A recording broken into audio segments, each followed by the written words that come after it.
What's going on? Jake here with Uncommon EDC, and today I'm checking out a couple transparent knives, or as I like to call them, Brian. No? Alright, I thought that joke would land, but let's run it back. Take two. What's going on, guys? Jake here with Uncommon EDC, and today I'm checking out the Ontario Wraith, particularly the Ice Series. So the normal Wraith has kind of normal scales that you would expect to see on any knife, but the Ice Series are these transparent or translucent scales in several different color variations. I think they have 4 or 5, maybe even 6 different colors. I obviously have 2 of them here on the table, and the reason I picked up 2 is the green one's actually my wife's. She saw it originally on a Knife Center New for the Week video that I had playing in the background, and she kind of wanted to check it out. So it was only 25 bucks on Knife Center. You can get it a couple dollars cheaper on some other sites. I saw it as low as like $22.50-ish on Amazon and some other sites, but she discovered it on Knife Center. It's always nice that, if you discover it somewhere and it's not, astronomically price difference, $1 or $2, I'd rather kind of support their business since that's where she found it.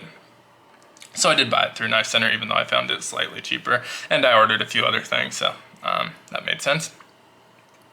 But super cool little knives. I got the clear mainly because it's clear, I guess. It seems like a good educational knife if you want to show someone how that lockback mechanism works.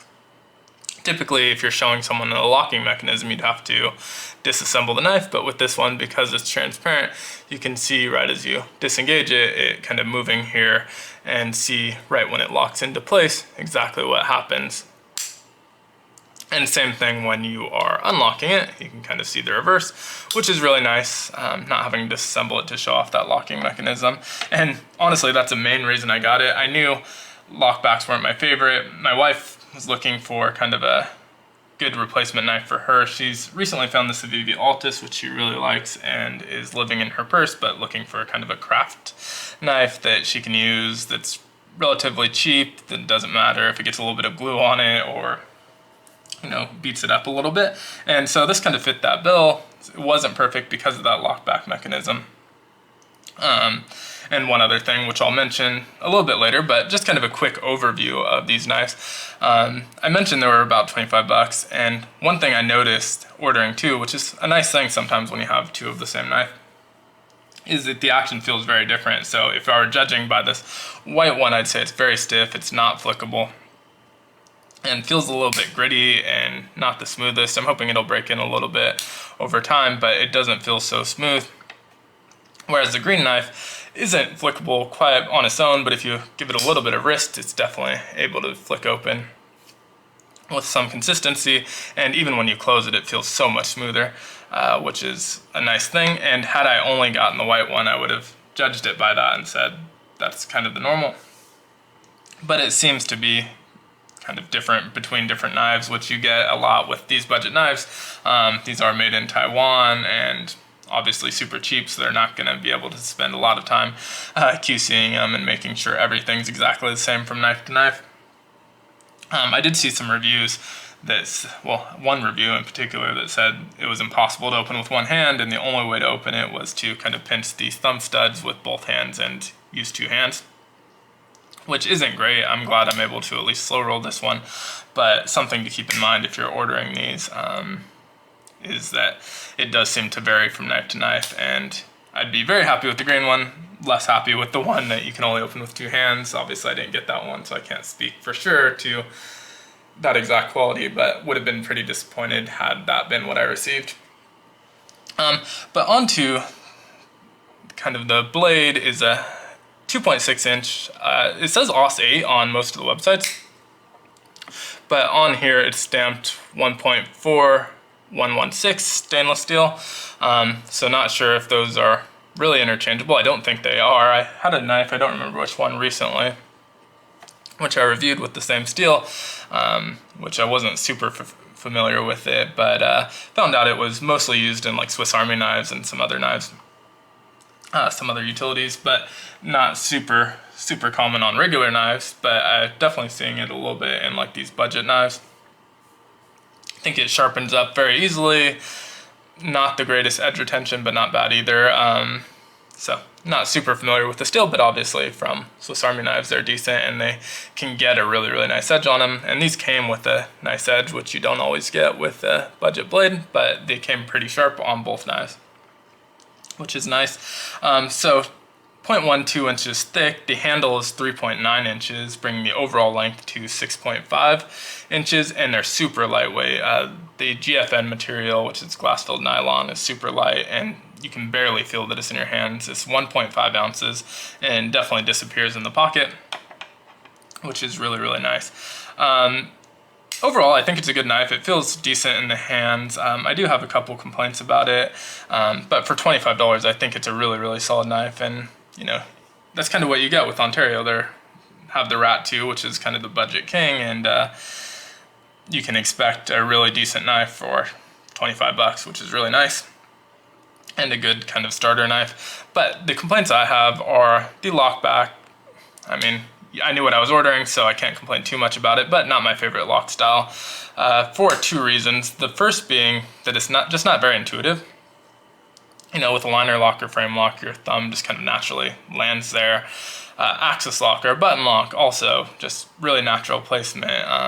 A compression lock, or even like the shark lock, which I realize is unique to that knife, but just in an intuitive place where your fingers land naturally and just works. The lockback isn't in a place where I would say it's natural. You can push it with your ring finger here, and that works. It doesn't feel very good, honestly. What feels a little bit better is sliding your thumb all the way down to hit that lockback, which is just, again, not super natural. You have to go all the way down 2 inches here to hit that.